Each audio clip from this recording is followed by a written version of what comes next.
नमस्कार दोस्तों। उम्मीद करता हूँ आप सभी बिल्कुल ठीक होंगे और आज के इस खास वीडियो को देखने के लिए आप सभी बिल्कुल देखो। आरआरबी एनटीपीसी का पेपर एक ऐसा पेपर है जो इस बार आपको कुछ अलग ही स्तर पर देखने मतलब मैं सच बताऊं तो आरआरबी एनटीपीसी एक ऐसी नौकरी है जिसके लिए बहुत सारे लोग आरपीएफ सब इंस्पेक्टर तक छोड़ने के लिए तैयार हो, और उसी चीज को यहाँ पर हम कुछ चर्चा करेंगे। और ये चर्चा मैं हवा में नहीं कर रहा हूँ, ये चर्चा मैं करने के काबिल इसलिए हूं क्योंकि मेरे द्वारा पिछली बार भी आपके लिए यूट्यूब पर वो कंटेंट दिया गया था जो सीधे तौर पर क्लासेस में आया था, जिसकी स्क्रीनशॉट तक मैंने आपको साझा किया। अगर आप वाकई में जीके जीएस के बारे में कुछ जानना चाहते हैं, कुछ इंपॉर्टेंट चीजें जानना चाहते हैं इससे पहले कि देर हो जाए, तो इस वीडियो को आप एंड तक दें। बात खत्म। मुश्किल से मुश्किल आपकी 5 मिनट में मैं आपको वो कुछ दे के जाऊंगा यहाँ पर जो वास्तविकता में आपको, कोई फालतू बकवास नहीं, कोई किसी तरीके का कोई फॉल्स प्रमोशन नहीं, सीधे तौर पर बातें जो आपके लिए जरूरी है। देखो भाई, अब बात को समझना। अब यहां पर मैं आपको बता दूं, आरआरबी एनटीपीसी ग्रेजुएट और आपके अंडर ग्रेजुएट की हम बात करते हैं तो इनके बारे में हम पहले चर्चा कर लेते हैं। सर, एनटीपीसी ग्रेजुएट लेवल में 5810 वैकेंसी है और नॉन ग्रेजुएट यानी अंडर ग्रेजुएट लेवल में 3058 वैकेंसी, यानी लगभग 8868 वैकेंसी के आसपास आपको देखने को मिलेंगी, जिसके बारे में अब यहां पर चर्चा करना। तो सर, अगर मैं आरआरबी एनटीपीसी के बारे में बात करता हूं और इसके सिलेबस की मैं चर्चा करता हूं, तो प्रोसेस आप समझिएगा। प्रोसेस बहुत सिंपल है। सीबीटी 1 दे रहा है, सीबीटी 2 देना है, फिर डीवी है और उसके बाद आप नौकरी मिलेगी। आप तरह के आप स्टेशन, आप शॉर्टिंग असिस्टेंट बन सकते हैं। और बात को समझना, अगर आप टीयर 1 देंगे, दोनों के लिए ग्रेजुएट और अंडर ग्रेजुएट दोनों के लिए लेवल सेम है। अगर आप देखेंगे, रीजनिंग के 30 सवाल हैं, मैथ के 30 हैं, लेकिन जीएस के कितने हैं? 4। रीजनिंग हमेशा से ही सरल आती है, लेकिन उसके बावजूद भी बच्चों को मजा आता है। आए मजे आ गए। समय अपना कीमती है, उसको सही से यूज करिए। इसके लिए आप जैसे चाहें ऐसे चीज। मैथ्स के लिए भी सेम पैटर्न आपका रहता है, लेकिन हाँ, जीएस जो आई थी ग्रेजुएट लेवल ने, उसने अध्यापकों तक को हला दिया था क्योंकि लेवल ही कुछ ऐसा आया। अंडर ग्रेजुएट में तो भी थोड़ा सा शांत रहा था। और अगर हम बात करते हैं, सेम आपको देखने को मिलता है, लेकिन इसमें 50 क्वेश्चन हो जाते हैं। अब इस पूरे पैटर्न को टैकल करने की स्ट्रेटेजी किस प्रकार से आप बना सकते हैं, सिलेबस को भी कंप्लीट करना, सॉल्यूशन क्या। मैं कोई बैच का प्रमोशन करने नहीं आया, मैं दोबारा रिपीट करता हूं, आई एम रिपीटिंग अगेन। मैं किसी बैच का प्रमोशन करने के लिए नहीं आया। बात को बहुत ध्यानपूर्वक समझेंगे। अगर आप एनटीपीसी एग्जाम को क्लियर करना चाहते, और वो भी आरआरबी एनटीपीसी एग्जाम को क्लियर करना चाहते, तो तरीका मेरे लिए बहुत बढ़िया है कि आप पहले जी के जीएस को कैसे टारगेट करेंगे। देखो भाई, ये जो चैनल है ना आपका, जीत राणा जीएस, ये हमेशा से ही आपके लिए जीएस पे काम करता आया है, आगे भी आपके लिए जीएस पे काम करता रहेगा, वो भी पूरी डेडिकेशन के साथ। तो इसको आप 3 हिस्सों में बांट सकते हैं।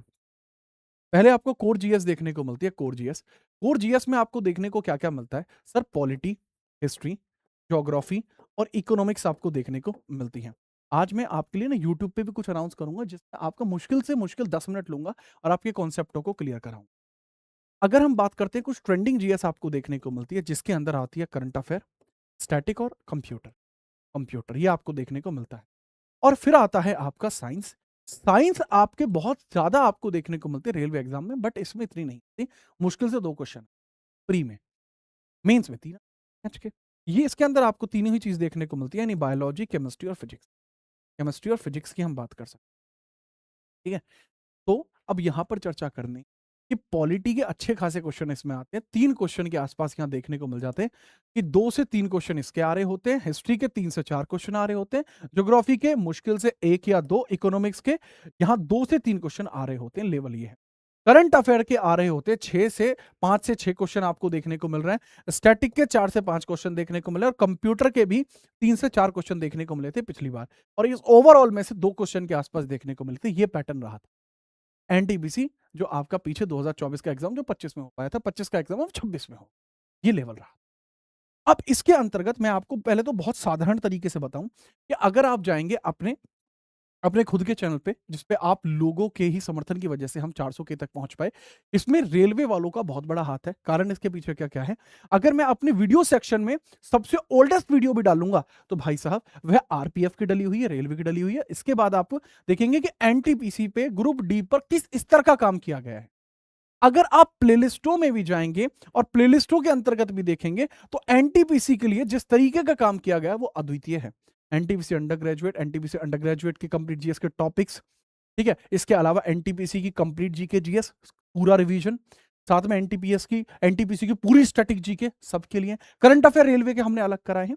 तो एक अलग स्तरीय काम हमने किया और वो ऐसा काम था कि सीधे सटीक क्वेश्चन पेपर में देखने को मिले, स्क्रीनशॉट तक सेम बच्चों ने तो ये स्तर हमारा और सही। और अब इसी के बारे में अब हम आपसे चर्चा करने वाले हैं कि भाई थोड़ा ध्यान से समझ। अब यहाँ पर पूरे सिलेबस को भी पूरा करना होगा। अभी जैसे आपके पास ठीक-ठाक समय बचा हुआ है, जून से पहले-पहले वैकेंसी इसकी हो जाएगी। मई में आप समझ लेना, मई और जून के बीच में पेपर देखने को मिलेगा क्योंकि रेलवे बहुत तेज हो रहा है। तो आपका तरीका क्या होना चाहिए कि सबसे पहले आप सिलेबस पूरा करो। सिलेबस आप पूरा करिए एकदम बढ़िया तरीके से। अगर आप चाहते हैं इसके नोट्स को डाउनलोड करना, नोट्स आपको अपने टेलीग्राम पर देखने को मिल जाएँगे, जो जीत राणा जी है, डिस्क्रिप्शन में लिंक है। पूरे नोट्स हैं अपडेटेड, पुराना नहीं रखते भाई साहब, नए। इसके बाद आप करिए टॉपिक वाइज प्रैक्टिस करिए, कुछ इंपॉर्टेंट टॉपिकों पर जोर दे दीजिए। इंपॉर्टेंट टॉपिकों पर जोर दे दीजिए भैया, ये सबसे जरूरी चीज है। जो पिछली बार टॉपिक आए वैसे, जैसे गवर्नमेंट स्कीम आ गया, इंडेक्स आ गया, डिफेंस आ गया, ये बाद में नहीं होते, ये पहले करोगे तो अच्छा रहेगा। इसके बाद मॉक में स्कोर तुम्हारा आसमान छुए। इसके बाद आपको करनी होगी यहां पर प्रीवियस ईयर क्वेश्चंस की तैयारी। इसके बाद आपको मॉक्स लगाने होंगे, यही एक रास्ता है। और अब मैं यहां पर अनाउंस करने जा रहा हूं कि आपके खुद के अपने यूट्यूब चैनल पर, जीत राणा जीएस पर, हर शाम को 6 पीएम आपको एक वीडियो देखने को मिलेगी। 6 पीएम रेलवे की, यहां पर 10 से 15 मिनट की एक वीडियो बनेगी। 10 से 15 मिनट की वीडियो बनेगी, मतलब फिक्स नहीं है कुछ, इसमें ऐसा भी हो सकता है 30 मिनट की हो जाए।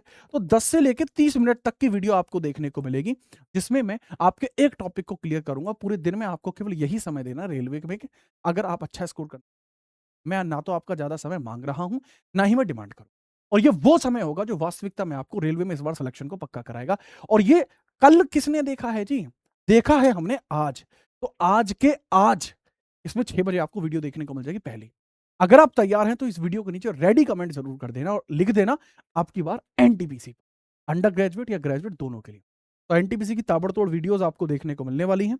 और मैं उस लेवल के कंटेंट की बात करता हूँ कि अगर तुम मेरी पुरानी वीडियोस में भी देख लोगे ना, ये पुरानी भी देख लोगे ना प्लेलिस्ट, तो भी बहुत है। पुरानी वीडियो देख के तुम इस साल का पेपर अटेम्प्ट करना चाहते हो, कर लेना, कोई दिक्कत नहीं है, अभी भी अच्छा कर पाओ। और फिर भी मैं अपडेटेड कंटेंट के साथ आपसे मिलूंगा।